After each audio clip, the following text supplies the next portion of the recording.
So dear students, welcome to my channel. Now here I come with the part 3 of 100 one-liner series of pharmacology, and I hope that you have gone through the first part 1 and part 2 series, and the third series is here.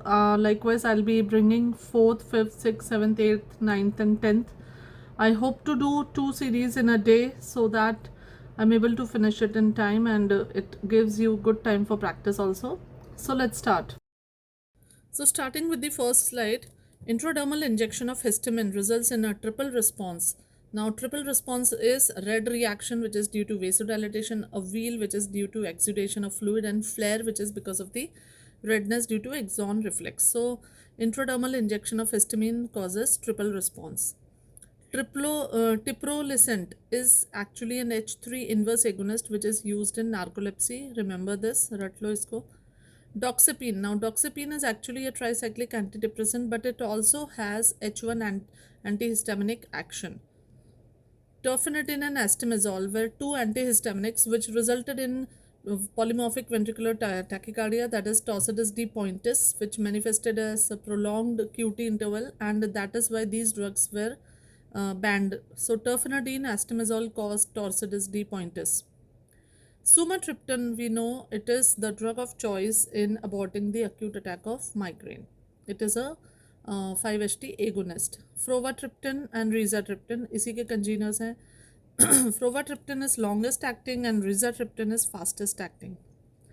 Then both triptans and ergot alkaloids, because they cause vasospasm, vasospastic action है उनकी, तो उसके कारण they can cause coronary vasospasm, and so they are contraindicated in patients who have an ischemic heart disease. Propranolol is most commonly used drug for prophylaxis of migraine attacks. Phospholipase A2 prostaglandin के synthesis में, this is the rate limiting enzyme in synthesis of prostaglandins.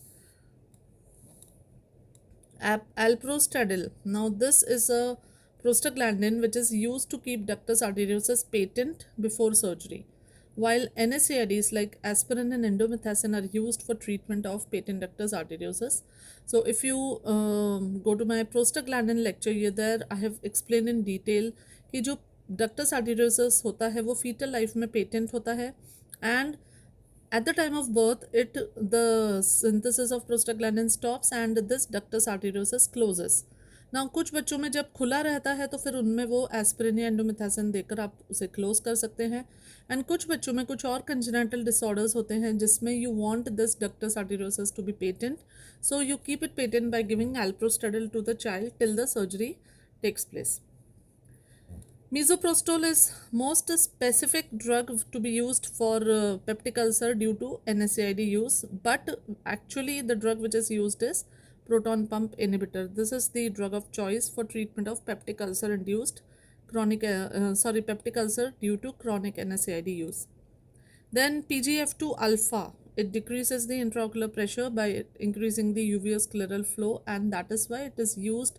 The drug which is used prostaglandin analog is latanoprost, which is used in glaucoma.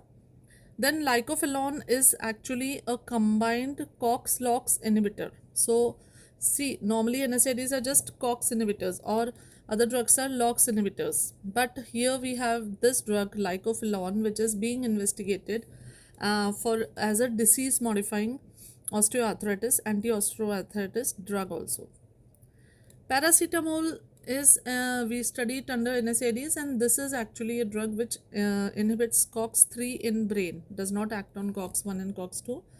Paracetamol poisoning में the drug of choice is N-acetylcysteine, and what is the name of the metabolite? The name of the metabolite made is N-acetylbenzoaminoquinine.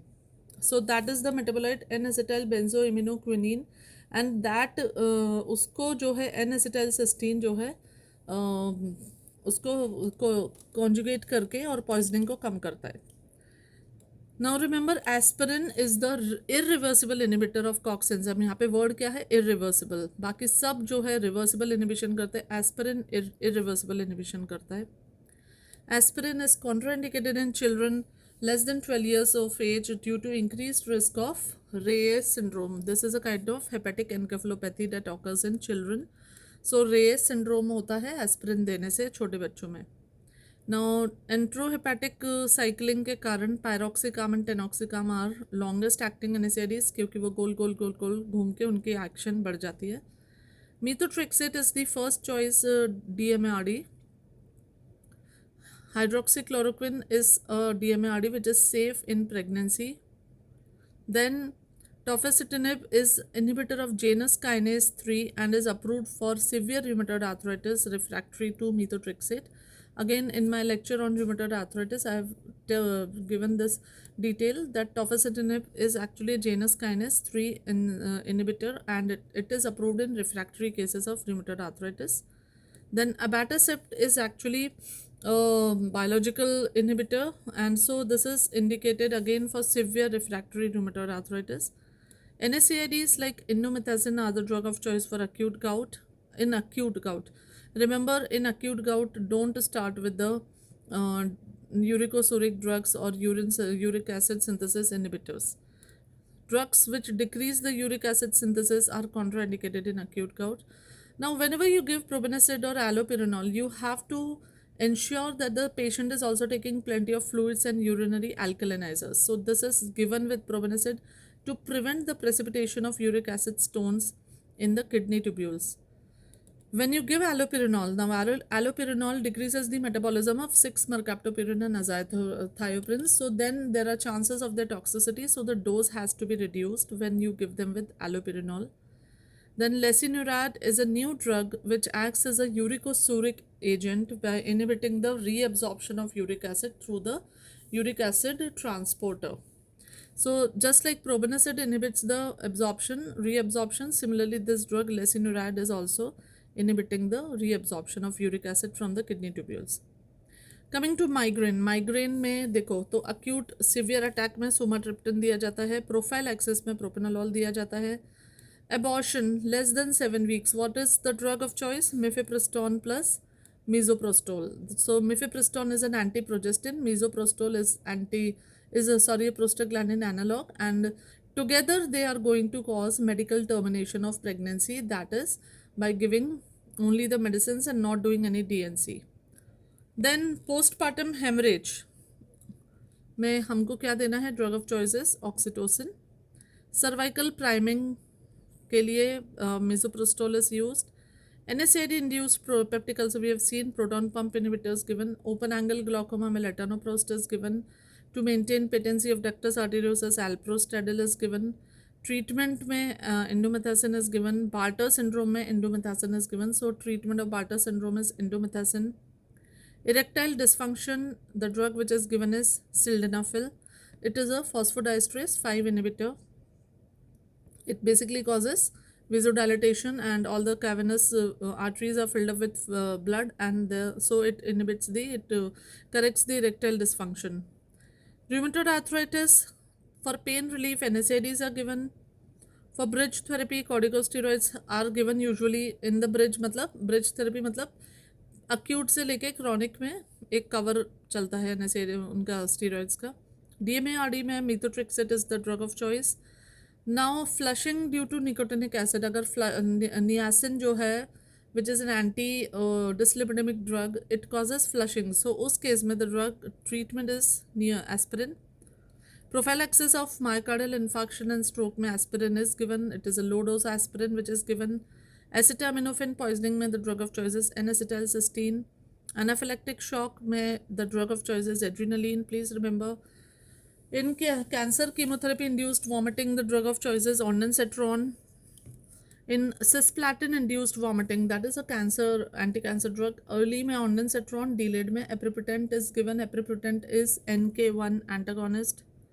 In gout we give acute attack में we give NSAIDs except aspirin. Refractory acute refractory में we give colchicine, and chronic में we give allopurinol. If patient is allergic to allopurinol, then in chronic gout we give febuxostate. In hyperuricemia secondary to anti-cancer drugs, then we also give allopurinol there. Then bimatoprost is another, like latanoprost. Bimatoprost is also used in glaucoma. COX inhibitor causing increased risk of myocardial infarction is rofecoxib. Rofecoxib was the drug which caused sudden heart attack because it caused an increased amount of thromboxane A2 and reduced amount of PGI2, and as a result they caused a sudden heart attack, so now it is banned.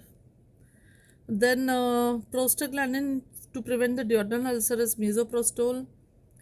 Drugs which NSAID causes analgesic nephropathy, it is phenacetin. Rofecoxib is withdrawn due to ischemic heart disease. Aspirin, this we have done. NSAID given in 1 daily dose is piroxicam. It's a long-acting NSAID. Latanoprost used in glaucoma. N-acetylcysteine used in pegloticase. Now this is a drug you need to remember in chronic tophaceous gout. The drug of choice is pegloticase. It is used to जब chronic gout हो जाता है, skin के नीचे भी टोफाई बन जाते हैं, तो pegloticase is given. Now a patient, it's like a story that also comes in the exam. So a patient diagnosed with rheumatoid arthritis is on medications. After 2 years he develops blurring of vision and was found to have corneal opacity. So what is the drug rheumatoid arthritis में दे रहे हैं और corneal opacity कर रही है, वो है chloroquine. Then how does colchicine act in acute gout? It acts by causing prevention of granulocyte migration. Leflunomide is a drug. It is a non-biological agent, and this leflunomide is used in the treatment of rheumatoid arthritis. The most common effect of colchicine, which is dose limiting. colchicine का सबसे बड़ा problem क्या है कि ये ना बहुत diarrhoea करता है, ब्लडी डायरिया करता है, मतलब not just normal diarrhoea. So the patient doesn't usually take it. द compliance is very less. Now patients having renal impairment, so chronic gout, patient with renal impairment always give allopurinol. Allopurinol, we all know it is a xanthine oxidase inhibitor. Now gout is due to increase in uric acid. Inhibition of platelet aggregation includes, so PGI2 causes inhibition of aggregation and thromboxane E2 causes aggregation. So remember, endothelin receptor antagonist is bosentan, and this drug also is used in pulmonary arterial hypertension. Spironolactone is the only diuretic which decreases mortality in patients with CHF. Now digitalis in CHF, what is the mechanism? It causes inhibition of sodium potassium ATPase pump, right? Digitalis is contraindicated in WPW syndrome, that is Wolff-Parkinson-White syndrome, because it decreases the conduction through the AV node but not through the aberrant pathway. Earliest appearing adverse effect of digitalis is nausea and vomiting.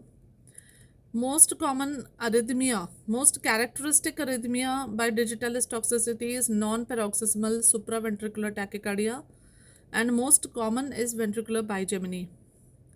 Then for digitalis induced ventricular arrhythmia, the drug of choice is lignocaine. Sacubitril is a NEP inhibitor, neprilysin inhibitor, which is approved for treatment in CHF. So please remember this, it is a new drug, sacubitril, which is an NEP inhibitor used in CHF.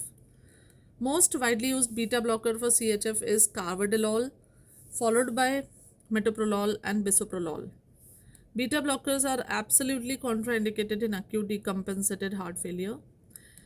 Then just like clonidine, there are congeners, rilmenidine and moxonidine. These are also having a longer half-life.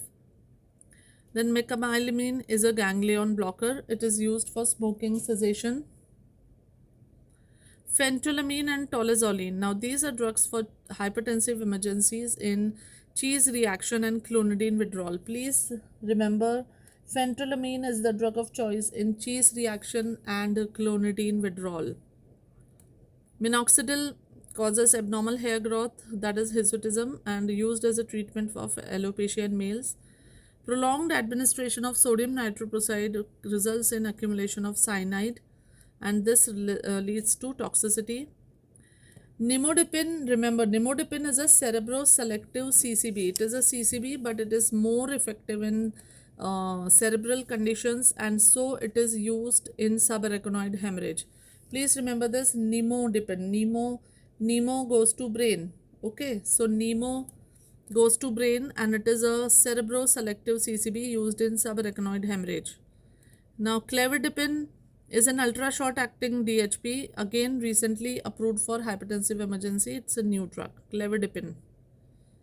Bradykinin causes the dry cough, which is present due to ACE inhibitors. So bradykinin is the reason behind dry cough and angioedema. ACE inhibitors and ARBs together may cause postural hypertension in sodium depleted conditions, as in diuretic treated patients.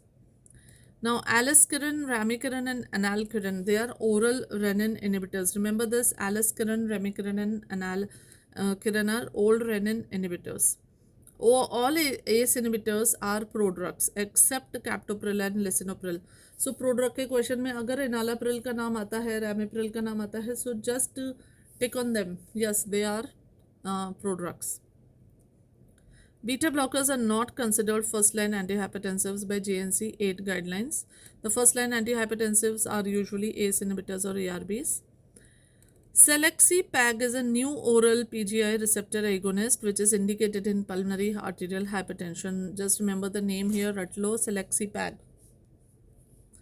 Phosphodiesterase inhibitors like sildenafil should never be prescribed with nitrates because both of them will cause postural hypertension and profound hypertension. Nitrates also cause postural hypertension and sildenafil is also will also cause hypertension. Beta blockers are contraindicated in variant angina. They are given in classical stable angina but not in variant angina because they have a tendency to cause vasospasm.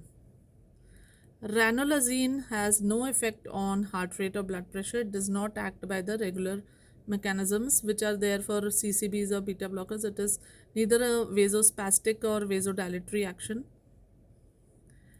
The potassium is the main cation that determines the RMP of cardiac cells. The resting membrane potential of cardiac cells is determined by potassium.